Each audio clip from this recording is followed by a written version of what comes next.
नमस्कार दोस्तों, हमारा टॉपिक चल रहा है जल संसाधन क्लास 10th का ज्योग्राफी का टॉपिक, जिसमें हमने 2 पार्ट कर लिए थे। आज हमारा तीसरा पार्ट है, जिसमें हम करेंगे राज्य सरकार के द्वारा संचालित बहुउद्देशीय परियोजनाएं कौन कौन सी हैं उनके बारे में। उनकी ज़्यादा डिटेल से हम बात नहीं करेंगे, एग्ज़ाम के हिसाब से कौन सी परियोजना किस किस राज्य की है ये हम बात करेंगे। तो देखते हैं, शुरू करते हैं हम। ये हमारा भारत है इस तरीके से, और मैं थोड़ा सा हल्का सा आपको बता रहा हूँ उसके बारे में। ये जो स्टेट पड़ता है हमारा, ये है केरल, और यहाँ जो स्टेट पड़ता है इस स्टेट का नाम है तमिलनाडु। यहाँ जो स्टेट पड़ता है इस स्टेट का नाम है कर्नाटक, और ये जो स्टेट पड़ता है यहाँ पर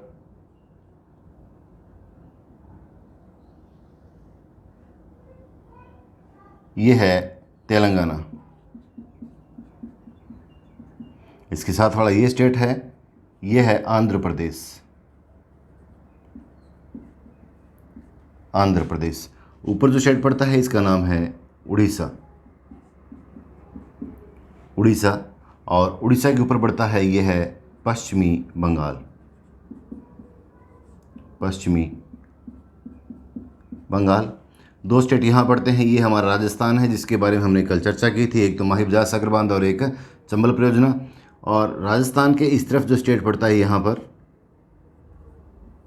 यह जो स्टेट पड़ता है ये है यूपी। उत्तर प्रदेश, और उत्तर प्रदेश के पूर्व में जो स्टेट पड़ता है इसका नाम है बिहार। बिहार। यहाँ जो स्टेट पड़ता है ये है गुजरात। हम केवल उन्हीं स्टेट की बात करेंगे जहाँ पर राज्य सरकार के द्वारा संचालित बहुउद्देशीय परियोजनाएं स्थित हैं। देखते हैं कौन कौन सी परियोजना है। एक परियोजना तो यहाँ पड़ती है यूपी और बिहार में, दोनों की संयुक्त परियोजना है, नाम है गंडक परियोजना।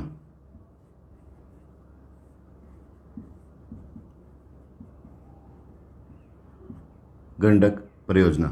2 परियोजनाएं पश्चिम बंगाल की हैं, एक है मयूराक्षी परियोजना।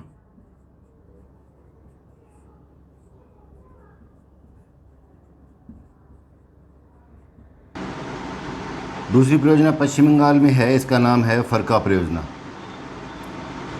फरका परियोजना। इसके बारे में थोड़ा ध्यान रखना, ये परियोजना जो है ये गंगा नदी पर स्टार्ट की गई है, ये रहा। इसके बाद में आता है उड़ीसा और आंध्र प्रदेश की परियोजना। इन उड़ीसा और आंध्र प्रदेश की संयुक्त परियोजना है, इसका नाम है मचकुंड परियोजना।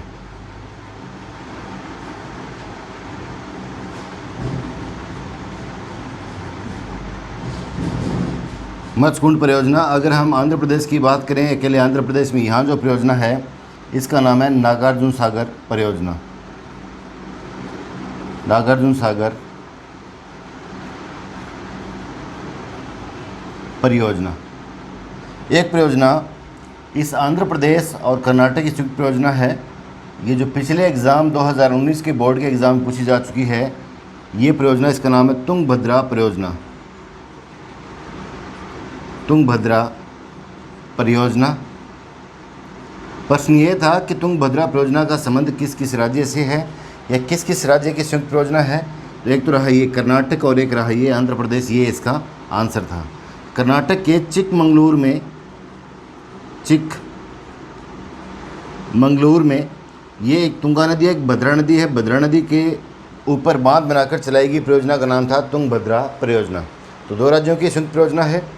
इसके बाद में एक परियोजना और आती है, वो आती है सरदार सरोवर, जो हमने कल कर ली थी। यहाँ पर वो परियोजना है, इसका नाम है सरदार सरोवर परियोजना।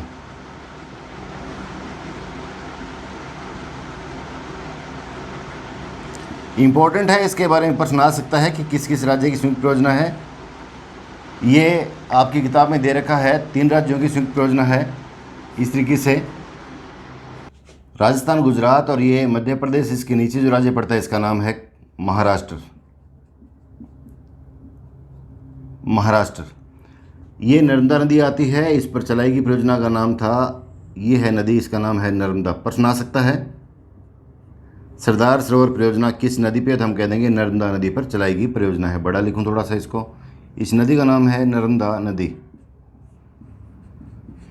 ये परियोजना किस नदी पर संचालित है? तो हम कह देंगे नर्मदा नदी पर संचालित है।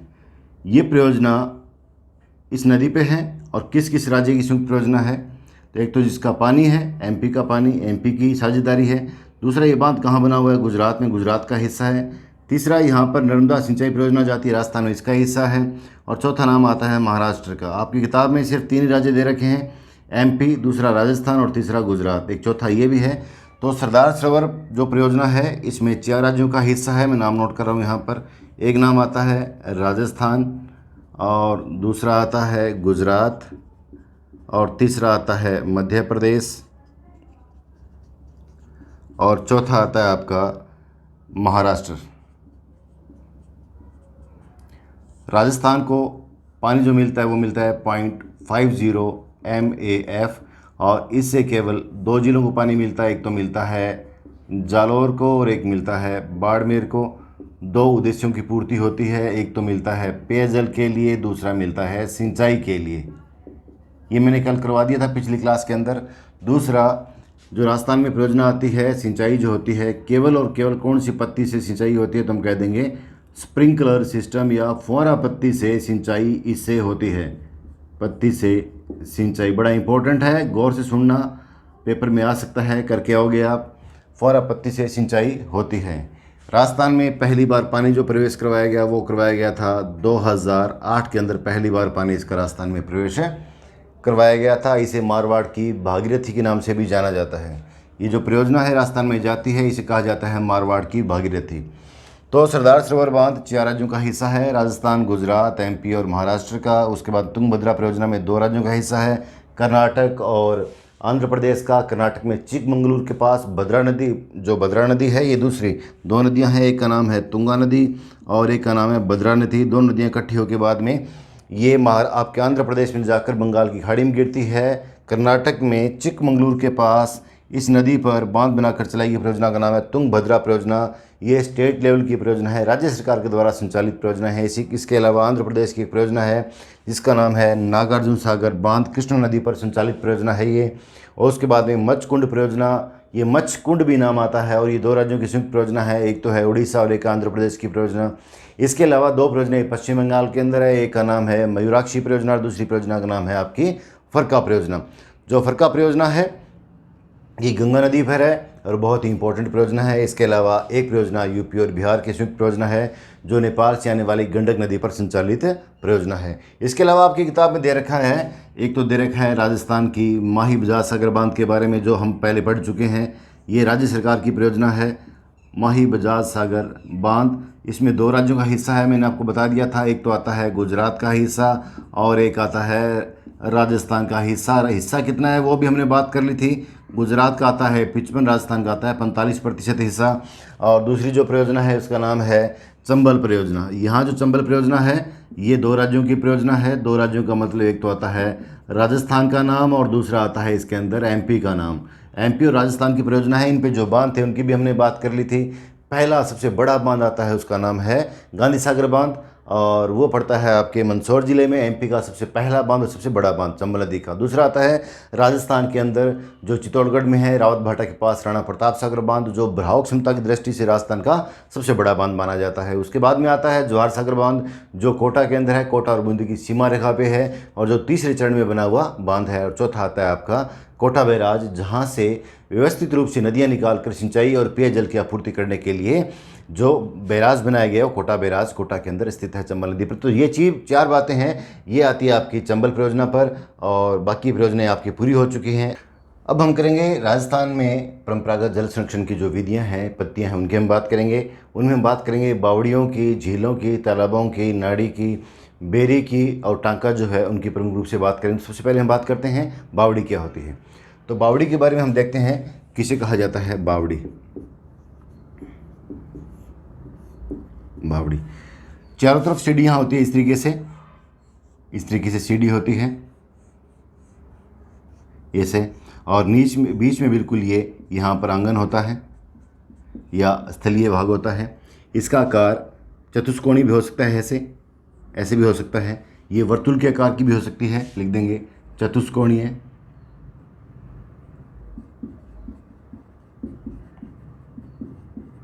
ये वर्तुल के आकार की भी हो सकती है और ये गोलाकार भी हो सकती है।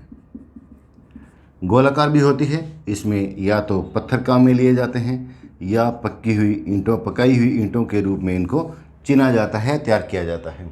दूसरा, सीढ़ियों के बीच में यहाँ पर इस तरीके से मेहराब या स्तंभ तैयार किए जाते हैं। जो ये सीढ़ियाँ हैं यहाँ पर या झरोखे तैयार किए जाते हैं, तो लिखेंगे हम इन्हें मेहराब या स्तंभ या झरोखे। ये इनके बीच में बने होते हैं। जो झरोखे होते हैं इनके बीच में इस तरीके से इसका आकार बड़ा होता है और ये ऐसे झरोखे बने होते हैं। नीचे ये पूरा इसके स्तंभ बना होता है। ये है झरोखे और इनके बीच में यहाँ पर जल देवता वरुण का जो प्रतिमा है वो बनाई जाती है। जल देवता वरुण जो होता है, हमारे कॉमन जल देवता वरुण, उनके जो प्रतिमाएं वो लगाई जाती है। अन्यथा स्थानीय जल देवता जिनको माना जाता है उनकी प्रतिमाएं यहाँ पर लगाई जाती हैं। स्थानीय जल देवता उनकी प्रतिमाएं जो झरोखे उनके बीच में लगाकर इनको तैयार किया जाता है। इन जो बावड़ियों का निर्माण वहाँ के शासक, वहाँ के जो आपके शाहूकार हैं, उनके द्वारा इनका निर्माण किया जाता था और इनका सामाजिक महत्व काफ़ी है। ये जो पानी की कमी के कारण या पानी जब कम होता है, मानसून नहीं आता है, तब इसका स्टोर किया जाता है, बाद में पीने के रूप में इनको काम में लिया जाता है। तो ये हैं हमारी बावड़ियाँ। प्रश्न ये आता है कि बावड़ी, कौन सी बावड़ी किस ज़िले के अंदर है, तो थोड़ा आपको समझा दूँ उसके बारे में। प्रश्न यही इंपॉर्टेंट है कि बावड़ी कहाँ कहाँ स्थित है। तो प्रमुख रूप से बावड़ियों के रूप में जानी जाती है बूंदी। ये हमारा राजस्थान है, ये रहा राजस्थान। और राजस्थान में जोधपुर ज़िले में जो बावड़ी मानी जाती है, ये ज़िला है जोधपुर यहाँ पर। और जोधपुर ज़िले में जो बावड़ी उसका नाम है तापी बावड़ी।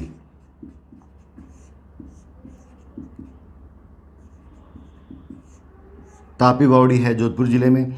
ये ज़िला पड़ता है हमारा चित्तौड़गढ़, लिख देते हैं चित्तौड़गढ़। और चित्तौड़गढ़ में जो बावड़ी उसका नाम है विनाता बावड़ी। ये है विनाता बावड़ी। ये जयपुर और जयपुर के पास जो ज़िला पड़ता है हमारा, ये ज़िला है दौसा। दौसा ज़िले में दो प्रसिद्ध बावड़ियाँ हैं। एक का नाम है भांडारेज बावड़ी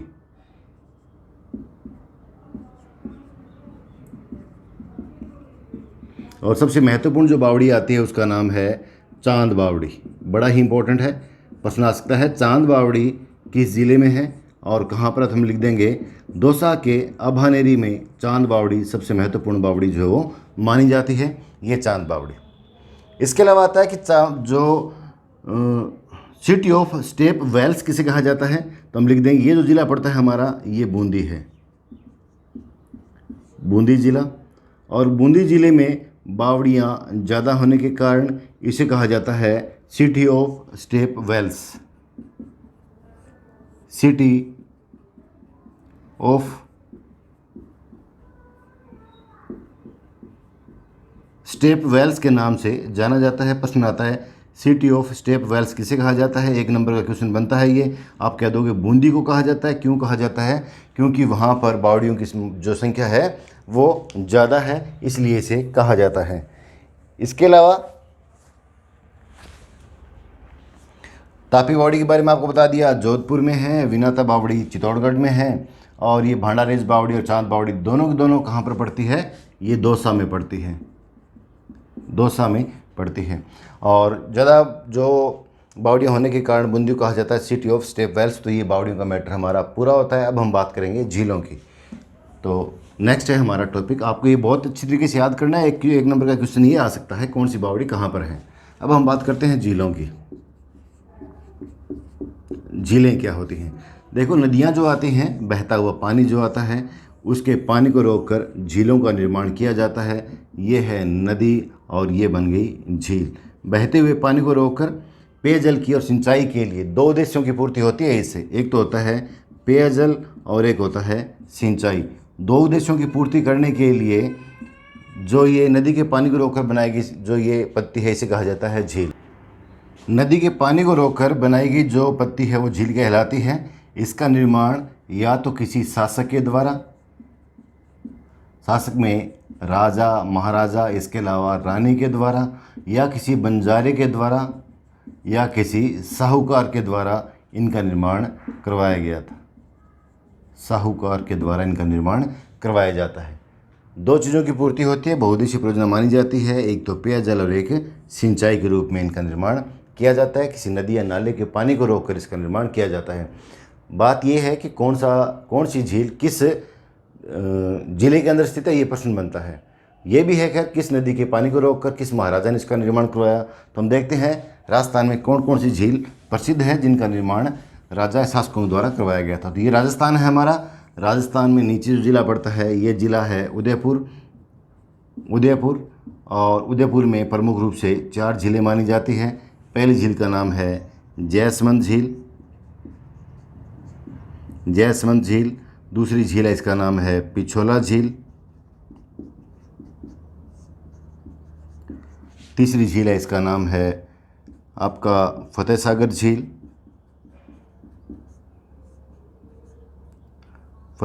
झील। और चौथी झील है, इसका नाम है उदय सागर झील। तो इन झीलों का निर्माण किसी न किसी झील से संबंधित है या नदियों से संबंधित है। इनका निर्माण किसी शासक के द्वारा करवाया गया था। जयसमंद झील की बात करें तो महाराणा जय सिंह ने करवाया था। और इसकी अगर हम बात करें, इसका निर्माण 1685 के अंदर करवाया गया। और इसके अगर पिछोला झील की बात करें तो पिछोला झील का निर्माण जो आपका है राणा लाखा के शासनकाल में एक बंजारे के द्वारा करवाया गया था। फतेह सागर झील की बात करें तो इसका निर्माण भी महाराणा जय सिंह ने करवाया था लगभग 1687 ईस्वी के अंदर। ये उदयपुर की जो झील है उदय सागर झील, उल्टा लिख दिया यहाँ पर, उदय सागर झील, इसका निर्माण महाराणा उदय सिंह ने करवाया था 1559 से लेकर 64 के मध्य। इस तरीके से ये प्रमुख झीलें हैं। 1559 से 64 के मध्य इसका निर्माण करवाया गया था। ये किसी न किसी शासक के द्वारा इनका निर्माण करवाया हुआ माना जाता है। फिर भी मैं नाम नोट कर देता हूँ इनका। इसका निर्माण करवाया था महाराणा जय सिंह ने। इसका निर्माण करवाया था बंजारे के द्वारा, चिड़ीमार बंजारा था उसके द्वारा। किसके शासनकाल में? तो लिख देंगे राणा लाखा के शासनकाल में इसका निर्माण करवाया गया था। इसकी अगर बात करें फतेह सागर झील की तो ये जो झील है इसका निर्माण भी महाराणा जय सिंह ने करवाया था।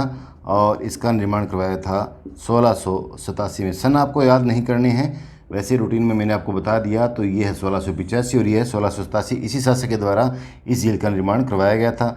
तो सर इसका नाम फतेह सागर कैसे है? लगभग 200 साल बाद इस झील का जीर्णोद्धार करवाया गया, पुनः तैयार करवाया गया। वो करवाया गया फतेह सिंह के द्वारा, इसीलिए इसका नाम पड़ता है फतेह सागर झील। तो लिख दें हम पुनर्निर्माण या दोबारा जो निर्माण करवाया गया था वो करवाया गया था महाराणा फतेह सिंह के द्वारा, इसलिए इसका नाम पड़ता है फतेह सागर झील।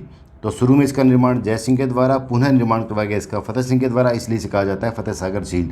इसका निर्माण उदय सिंह के द्वारा करवाया गया था। और कब करवाया गया था? 1559 से 64 के मध्य, इसलिए इसे कहा जाता है उदय सागर झील। तो ये प्रमुख झीलें यहाँ रही। इसके अलावा एक झील आती है आपकी, ये रही बूंदी के अंदर। ये जिला है बूंदी और बूंदी में जो झील पड़ती है उसका नाम है नवलखा झील। नवलखा झील इसे कहा जाता है नवल सागर झील। और इस झील की प्रमुख विशेषता ये है, इसके बीच में यहाँ पर एक मंदिर बना हुआ है, आधा जल के अंदर डूबा हुआ है। और ये है जल देवता वरुण का मंदिर। जल देवता वरुण का आधा डूबा हुआ मंदिर किस झील के बीच में? तो हम कह देंगे नवल सागर या नवलखा झील, एक ही बात है। ये बूंदी के अंदर बनी हुई झील है, उसके बीच में इसका जो जल देवता वरुण का मंदिर बना हुआ है। इसका निर्माण महाराणा उमेद सिंह के द्वारा करवाया गया था। ये आपके सिलेबस में एक बार नहीं है। इसके अलावा हम बात करते हैं अजमेर की। अजमेर पड़ता है राजस्थान के बीचों बीच। ये रहा अजमेर और यहाँ पर एक झील है पुष्कर झील, जिसे हिंदुओं का 5वां तीर्थ कहा जाता है। इसके बारे में आता है कि इसका निर्माण देवताओं ने इसका निर्माण जो है ज्वालामुखी उद्गार से हुआ माना जाता है। ज्वालामुखी उद्गार से हुआ माना जाता है, इसे हिंदुओं का 5वां तीर्थ कहा जाता है। इसके अलावा एक झील और भी है, ये है आना सागर झील। आना सागर झील, इसका निर्माण करवाया था अर्णोराज ने इसका निर्माण करवाया था। इसके अलावा एक झील और आती है, उसका नाम है फाय सागर झील। फाय सागर झील। इस प्रकार कुल मिला के ये जो झीलें हैं इसका निर्माण वैसे तो करवाया गया था अंग्रेज शासक इंजीनियर जो है अंग्रेज इंजीनियर फाय के द्वारा इसका निर्माण करवाया गया था। और इस तरीके से अजमेर में 3 झीलें हैं, एक आधी झील और भी है जो मुख्य वो झीलें मैंने आपको यहाँ पर करवाई है। इसके अलावा एक झील आती है आपकी यहाँ पर आती है पाली के अंदर, जिसका नाम है सरदार सरोवर, सरदार समंद सरोवर नहीं, सरदार समंद झील, ये पड़ती है पाली के अंदर, ये झील है। इस तरीके से एक झील चूरू में पड़ती है, ये जिला जो है ये चूरू, और यहाँ पर जो झील पड़ती है इसका नाम है ताल छापर झील। तो दोस्तों ये प्रमुख झीलों की हमने बात कर ली। मेन तो ये है, ये 4 झीलें जो है उदयपुर के अंदर, जयसमंद, पिछोला, फतेह सागर, उदय सागर, ये इंपॉर्टेंट है। बूंदी की नवलखा झील है या नवल सागर झील है, ये है। इसके अलावा चूरू के अंदर ताल छापर झील है। अजमेर में सबसे इंपॉर्टेंट झील पड़ती है आना सागर झील। इसका निर्माण किसी शासक ने नहीं करवाया, ये प्राकृतिक झील है। हमने वैसे रूटीन में आपको बता दिया, ये है प्राकृतिक झील, प्राकृतिक झील है। इसका निर्माण ज्वालामुखी उद्गार से हुआ है। हमें इस झील के बारे में गौर से देखना है। आना सागर झील का निर्माण अर्णोराज के द्वारा करवाया गया था और ये अंग्रेज़ों के द्वारा बनाई हुई झील है। अंग्रेज इंजीनियर था फाई, उसने इस झील का निर्माण करवाया था। और ये सरदार समंद झील है, ये पाली के अंदर पड़ती है। तो ये थे प्रमुख झीलें। इसके अलावा एक डूंगरपुर में झील और पड़ती है नीचे, उदयपुर के नीचे जो जिला आता है ये है डूंगरपुर, और यहाँ एक झील पड़ती है। इस झील का नाम है गैब सागर झील या गैब सागर झील। गैब सागर या नाम आता है गैब सागर। इसका निर्माण गोपीनाथ के द्वारा करवाया गया था, गोपीनाथ। ये भी झील है, इसका निर्माण भी शासक के द्वारा गोपीनाथ के द्वारा करवाया गया था। तो ये है आपकी प्रमुख झीलें, नदियों के या नालों के पानी को, बहते हुए पानी को रोककर बनाई गई झीलें, जिनसे 2 उद्देश्यों की पूर्ति होती है। एक तो मैंने आपको बताया था पेयजल की, दूसरी होती है सिंचाई की। और मुख्य झीलें आपके सामने हैं, इनको रिवाइज करना। हो सकता है प्रश्न ये आ जाए, आना सागर झील जो है किस जिले के अंदर है? ये है अजमेर के अंदर। किसके द्वारा बनाई गई? अर्णोराज के द्वारा बनाई गई। ये 2 नदियों के पानी को रोककर बनाई गई थी। एक नदी ये आती है इसके अंदर, एक नदी ये आती है। इस नदी का नाम है चंद्रा नदी और इस नदी का नाम है बांडी नदी। इन दोनों नदियों के पानी को रोककर अजमेर में बनाई गई झील का नाम है आना सागर झील। और उसके बाद इन झीलों के नाम आपसे पूछ सकता है। तो हमने अब तक बावड़ी और झीलों के बारे में बात कर ली। अब हमें देखना है आगे जो तालाब होते हैं उनकी क्या विशेषता है। तालाबों को लेकर हम बात करते हैं।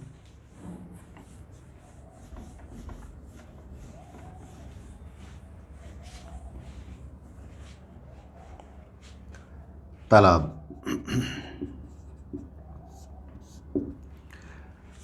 आसपास की भूमि से जो नीची भूमि होती है उसको कवर करके बरसात के पानी को रोककर इस तरीके से ये तालाब का निर्माण किया जाता है।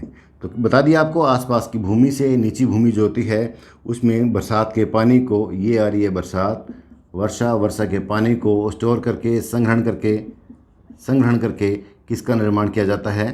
तालाब का निर्माण किया जाता है।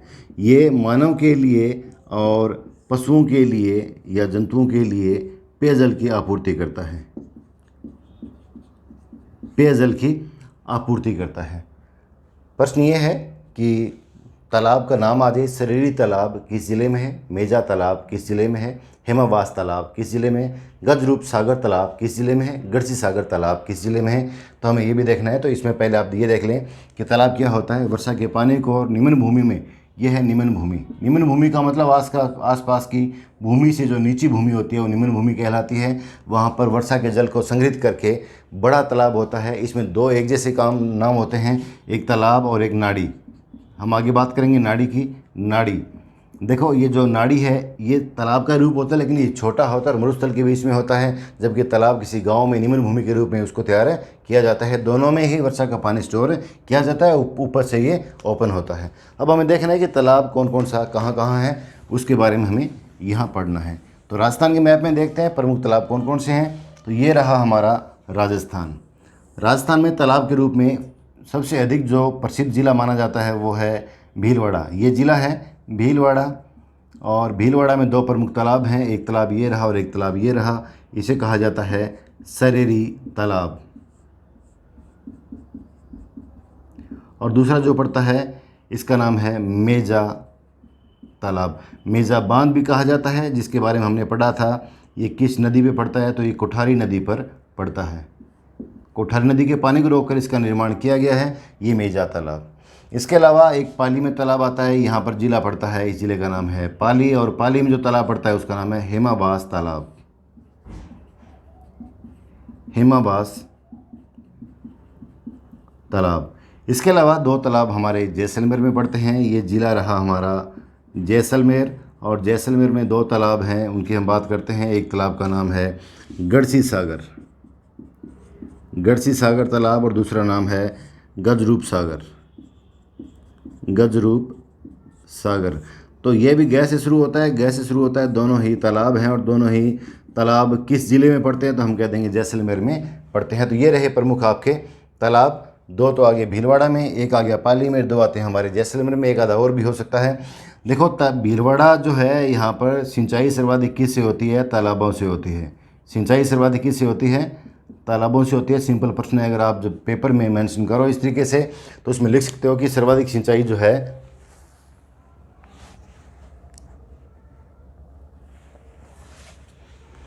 तालाबों के द्वारा होती है। इसके अलावा हमें ये देखना है कि चित्तौड़गढ़ में 2 तालाब और भी हैं। भीलवाड़ा के नीचे जो जिला पड़ता है चित्तौड़गढ़, ये रहा चित्तौड़गढ़, इसमें 2 तालाब हैं, एक ये रहा और एक ये रहा। एक का नाम है सेनापानी तालाब, और एक का नाम है बानकिया तालाब। तो दोस्तों, इस तरीके से आपके पेपर में आ सकता है कि सरेरी तालाब का संबंध किस ज़िले से है, मेजा तालाब का संबंध किस ज़िले से है, हेमाबास तालाब का संबंध किस ज़िले से है, पाली से है। इसके अलावा 2 तालाब आपके जैसलमेर में है, एक का नाम है आपका गढ़सी सागर तालाब, और दूसरा है आपका जो गजरूप सागर तालाब। इसके अलावा चित्तौड़गढ़ में 2 तालाब पड़ते हैं आपके, एक का नाम है ये सेनापानी तालाब, और दूसरा है बानकिया तालाब। 2 भीलवाड़ा में आपको बता दिए। बड़ा ही इंपॉर्टेंट है, तालाबों से सर्वाधिक सिंचाई की जाती है वो भीलवाड़ा के अंदर की जाती है। ये नाम आपको दिखाई दे रहे होंगे साफ साफ, मैं लिख देता हूँ यहाँ पर। एक तो चित्तौड़गढ़ में है, उसका नाम है सेनापानी तालाब, और दूसरा है बानकिया तालाब। आपसे सिंपल जिला पूछेगा, तालाब का नाम पूछेगा, आपको यहाँ से देखना है कौन सा तालाब किस ज़िले के अंदर है, और सर्वाधिक सिंचाई किस ज़िले में होती है तालाबों के द्वारा, तो हम कह देंगे भीलवाड़ा में सर्वाधिक सिंचाई होती है।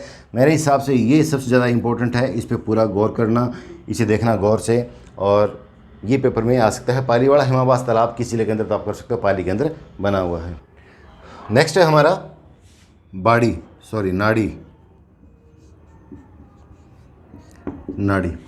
नाड़ी तालाब का छोटा रूप होता है, और ये पश्चिमी राजस्थान में इनकी संख्या ज़्यादा होती है।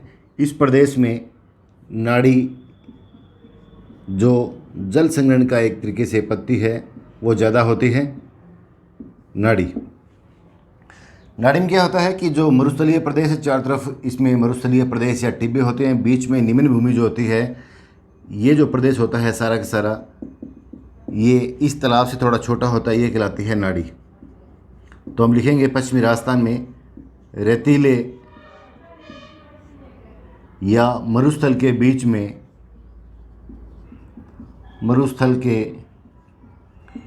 में, निम्न भूमि वाला क्षेत्र, जहाँ पानी को एकत्रित किया जाता है।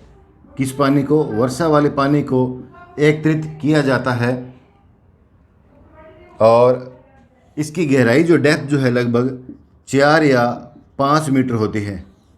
ये पानी अल्प समय के लिए एकत्रित किया जाता है, अल्प समय से मतलब धीरे धीरे बाहर का जो पानी आता है, इसके साथ गाद आती है, और गाद इसमें जमा होती जाती है। एक समय ऐसा आता है कि ये भर जाता है, और इसकी जो गहराई है वो डेप्थ कम हो जाती है, और पानी की मात्रा भी कम हो जाती है। समय समय पर गांव वालों के द्वारा इसको साफ़ किया जाता है, और इसे तैयार किया जाता है, पुनः तैयार किया जाता है। जो नाड़ी है ये सारी पश्चिमी राजस्थान में मिलती है, मरुस्थलीय प्रदेश में मिलती है, टिब्बों या मरुस्थल के बीच में होती है, गहराई 4 या 5 मीटर होती है। इसमें गाद जमा होने के बाद में इसकी गहराई कम हो जाती है। इसका मतलब इसमें जो जल होता है वो अल्प समय के लिए होता है, जबकि तालाबों में जो जल होता है वो लंबे समय के लिए, और तालाबों का आकार नाड़ी से बड़ा होता है। तो हमने नाड़ी की बात कर ली। अब हम बात करते हैं नेक्स्ट है हमारा टांका। जल संग्रहण की या संरक्षण की अगली पद्धति है, वह कहलाता है टांका। टांका है ये खेतों में या घरों में ज़मीन को गहरा खोदकर यहाँ पर पत्थर लगाकर इस तरीके से इसकी दीवार की जाती है, ईंटों से, पत्थरों से, और उसके ऊपर छत लगाई जाती है पत्थरों से इस तरीके से। पत्थरों की छत लगाई जाती है और बीच का हिस्सा इसमें इस तरीके से बना होता है। ये जो हिस्सा होता है ऊपर वाला, ये ढाल वाला हिस्सा होता है। इस तरीके से यहाँ पर ढाल होती है और जब वर्षा आती है तो ये वैसे गोलाई में होता है पूरा पूरा इस तरीके से। ये वर्षा आती है तो इसका पानी इसमें ढाल वाले हिस्से में आता है। ढाल वाला हिस्से को कहा जाता है आगोर। ये ढाल वाला हिस्सा आगोर कहलाता है और आगोर के द्वारा पानी ऐसे बहकर इसके अंदर चला जाता है और यहाँ स्टोर हो जाता है। यहाँ अंदर वाले हिस्से पर राख व बजरी से लेप किया जाता है ताकि जल का रिसाव इन दीवारों से ना हो और नीचे इसका पक्का या ईंटों का या सीमेंट का फर्श बनाया जाता है। इसे कहा जाता है टांका। ये खेतों में या घरों में बनाया जाता है। ऊपर ये ढाल वाला हिस्सा होता है, इसे आगोर कहा जाता है। इससे पानी रिस कर इसके अंदर आ जाता है और लंबे समय तक पानी ये बना रहता है। अगर कभी सूखे का समय आ जाए, सूखे का या अकाल का या जो मानसून है वो समय पर ना आए और पानी की कमी हो जाए, उस समय जो पश्चिमी राजस्थान में जो है वो टांकों की जो सहायता से पानी उपलब्ध किया जाता है। इस तरीके से टांके जो हैं ये जल स्वावलंबन योजना के तहत शुरू किए गए थे। स्वावलंबन योजना के तहत इनकी शुरुआत की गई थी।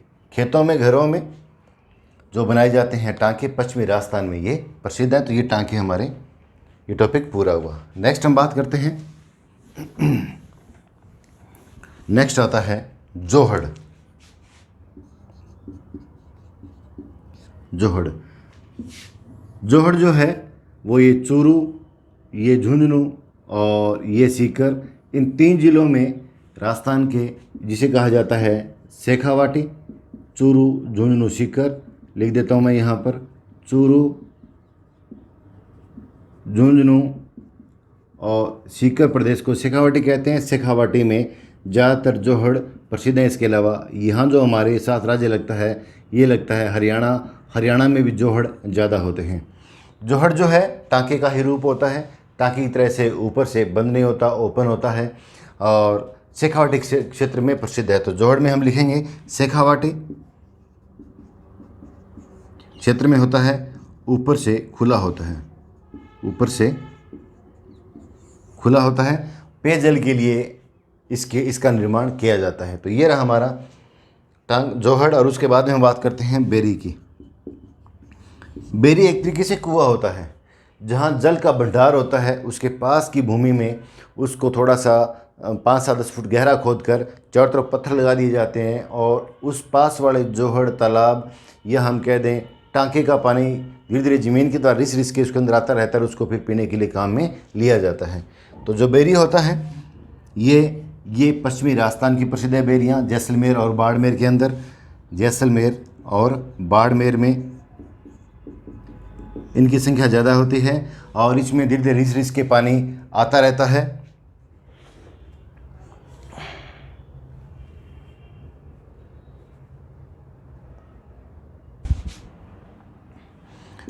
जैसलमेर बाड़मेर में जो टांका होता है इस तरीके से, या जोहड़ होता है, या हम नाड़ी की बात करें ये होता है।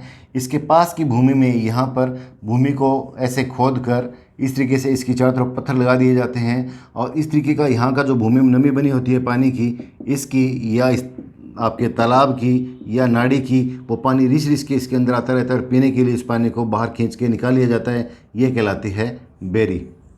ये रही बेरी। पश्चिमी राजस्थान में जैसलमेर और बाड़मेर में इनकी संख्या ज़्यादा होती है और वहाँ इनका प्रचलन ज़्यादा है। नेक्स्ट हम बात करते हैं हमारी खड़ीन। सबसे इम्पोर्टेंट, पेपर में आ सकता है खड़ीन के बारे में। खड़ीन क्या होती है? खड़ीन ये पश्चिमी राजस्थान में इनकी संख्या ज़्यादा होती है। ये पश्चिमी राजस्थान, पश्चिमी राजस्थान में खड़ीन होती है। पहाड़ों से जो पानी आता है इस तरीके से एक पक्की मेड़ या दीवार बनाकर इस पानी को यहाँ स्टोर कर लिया जाता है। उसके बाद में यहाँ भरने के बाद में यहाँ पर एक द्वार होता है, उसके पास में ही अगली जो है वो खड़ीन तैयार की जाती है। इसमें पानी स्टोर कर लिया जाता है इस तरीके से। तो जो वर्षा का पानी ऊपर से पहाड़ों से या पठारों से बहकर आता है, उस पानी को दीवार या मेड़ बनाकर स्टोर कर लिया जाता है। और ये जो पानी है ये रबी और खरीफ दोनों फसलों के लिए लाभदायक होता है। इसका मतलब इसे दोनों फसलें ही तैयार की जा सकती हैं। इसके अलावा इसके पास यहाँ कुएं बनाए जाते हैं, जिसको हमने अभी कहा था, ये जो बेरी है ये लगाई जाती है बेरी, और इसमें पानी की अधिकता के कारण इसके आसपास की भूमि में नमी बनी रहती है, और इसी नमी के कारण ये पानी रिस रिस के बेरी के अंदर आता है और पीने के लिए इस पानी को काम में लिया जाता है। जो ये है खड़ीन, इससे पेयजल की भी आपूर्ति होती है। पेयजल प्लस सिंचाई के लिए भी इसका पानी काम में आता है। तो दोस्तों हमने खड़ीन की बात कर ली। पश्चिमी राजस्थान में ज़्यादा इसका प्रचलन है और पहाड़ों से जो पानी बहकर आता है उसको स्टोर किया जाता है। रबी और खरीफ दोनों फसलों के लिए उपयुक्त है। और इसके आसपास में ज़्यादातर बेरियां या कुएं बने होते हैं, जिसमें रिस रिस के पानी आता है और पीने के लिए वो काम में लिया जाता है। आसपास की भूमि में नमी बनी रहती है। ये होगी खड़ीन। बेरी की हमने बात कर ली। बेरी जो तालाब या खड़ीन या टांका या नाड़ी होते हैं उसके पास में नमी भूमि में जो गहरा खोदकर चारों तरफ पत्थर चिनकर पीने का पानी रिस रिस के आता है, उसे बेरी कहा जाता है। उसके बाद में हमने जोहड़ की बात कर ली। जोहड़ शेखावाटी या हरियाणा प्रदेश के अंदर मिलते हैं और सिंचाई के लिए और पेयजल की आपूर्ति के लिए, पशुओं के पेयजल के लिए ये जोहड़ बनाए जाते हैं। प्रमुख रूप से शेखावाटी क्षेत्र है, ये आपको याद रखना है। टांका मैंने बात कर लिया। खेतों में या घरों में गहरा चिनकर उसमें राख या बजरी से लेप किया जाता है ताकि पानी उसमें अब्जॉर्व ना हो, सोख कर ख़त्म ना हो। ऊपर से उस ढाल वाली भूमि बना दी जाती है, उसे अगोर कहा जाता है। उसे रिस रिस के पानी उसके अंदर जाता है, बरसात का पानी उसमें स्टोर हो जाता है। अगर अकाल की स्थिति पैदा हो जाती है, सूखे का जो कारण है मानसून, वो आ जाता है, मानसून नहीं आता है, बरसात नहीं होती है, तो लंबे समय तक वो पानी पीने के लिए काम में आता है। उसके बाद में मैंने नाड़ी की बात की। जो तालाब का छोटा रूप होता है वो नाड़ी कहलाती है, पश्चिमी राजस्थान में जानी जाती है और ये मरुस्थल के बीच में होती है। तालाब गाँव में ज़्यादातर बनाए जाते हैं पेयजल के लिए, पशुओं के लिए या जीव जंतुओं के लिए पेयजल की आपूर्ति करते हैं। आगोर भूमि से बह कर पानी तालाब के अंदर आता है। ये बड़ा होता है, ये छोटी होती है। नाम से भी स्पष्ट है, ये नाम बड़ा है, ये नाम छोटी है। थोड़ा इस तरीके से आप समझ लेना। झीलों की हमने बात की थी। झीलें जो हैं वो जो नदियों के पानी को रोककर बनाई जाती हैं, राजा महाराजाओं के द्वारा, रानियों के द्वारा, साहूकारों के द्वारा या बंजारों के द्वारा इनका निर्माण किया जाता है। एक झील रह गई थी, मैंने आपको कई झीलें करवा दी, एक झील मेरे याद आई है, वो झील आपको करवानी है। जैसे राजसमंद जो ज़िला है राजस्थान के अंदर, राजसमंद ज़िला ये है राजस्थान, और राजस्थान में ये जो ज़िला पड़ता है राजसमंद ज़िला है। इसके नीचे उदयपुर ज़िला है। उदयपुर में मैंने आपको 4 झीलें करवाई थी। राजसमंद में एक झील है, ये रही। इस झील का नाम है राजसमंद झील। राजसमंद झील बड़ी इंपॉर्टेंट है। इसका निर्माण यहाँ के राजा राज सिंह ने, थोड़ा बड़ा लिख देता हूँ मैं, इसका निर्माण यहाँ के राजा राज सिंह ने करवाया था और ये करवाया था 1662 ईस्वी में। ये बड़ा इंपॉर्टेंट है। इसके पास संगमरमर के 25 शिलालेख हैं। ये 25 शिलालेख पत्थर हैं, शिलालेख। और इसके आगे एक चौकी बनी हुई है, ये रही चौकी। इस तरीके से इसे कहा जाता है नौ चौकी, नौ चौकी। तो ये आपको याद करना है। इसको नौ चौकी झील के नाम से भी जानते हैं, इसको राजसमंद झील के नाम से भी जानते हैं। देखो, राजसमंद ज़िला और राजसमंद झील, ज़िले के नाम पर राजस्थान की एकमात्र झील ही है जो ज़िले के नाम पर जिसका नाम रखा गया, जिसका निर्माण किसने करवाया था? राज सिंह ने करवाया था। 1662 ईस्वी में करवाया था। इसके पास संगमरमर के 25 शिलालेख हैं और उसके नीचे बनी हुई चौकी क्या कहलाती है? नौ चौकी कहलाती है। तो दोस्तों, अब हमने कर लिया था पूरी बावड़ियों की बात कर ली, झीलों की, तालाबों की, नाड़ी, टांका, जोहड़, बेरी, और लास्ट में जो हमारा बचता है ये खड़ीन, इनकी बात कर ली। खड़ीन की एक विशेषता और भी है। खड़ीन का जो निर्माण किया जाता है वो जैसलमेर में पालीवाल ब्राह्मणों के द्वारा किया जाता है। ये जैसलमेर में खड़ीन बड़ी प्रसिद्ध है। और खड़ीन जो है वो पालीवाल जो ब्राह्मण होते हैं, पालीवाल ब्राह्मण जैसलमेर में, उनके द्वारा परंपरागत जल संरक्षण का जो पद्धति है ये शुरू की गई। तो ये आ सकता है पालीवाल ब्राह्मणों के द्वारा कौन सा जल संरक्षण का कार्य है या कौन सी पद्धति काम में ली जाती है, तो हम कहते हैं खड़ीन जो है वो पालीवाल ब्राह्मणों के द्वारा काम में ली जाती है। इस तरीके से ये आज का टॉपिक हमारा समाप्त होता है। हमने सारी जो हमारी परियोजनाएं थी उनकी हमने बात कर ली। जो बहुउद्देशीय परियोजनाएं हैं वो, राजस्थान की कुछ परियोजनाएं हैं वो हमने बात कर ली।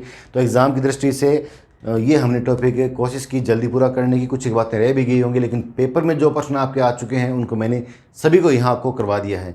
तो बड़ी तरीके से इसे पढ़ते रहें, लगातार देखते रहें, दो दो बार इस टॉपिक को देखें, एग्जाम में बड़ी तरीके से इसे करके आएँ। अगर आपको टॉपिक अच्छा लगा हो तो इसे लाइक करें, शेयर करें, सब्सक्राइब करें। जय हिंद, जय भारत।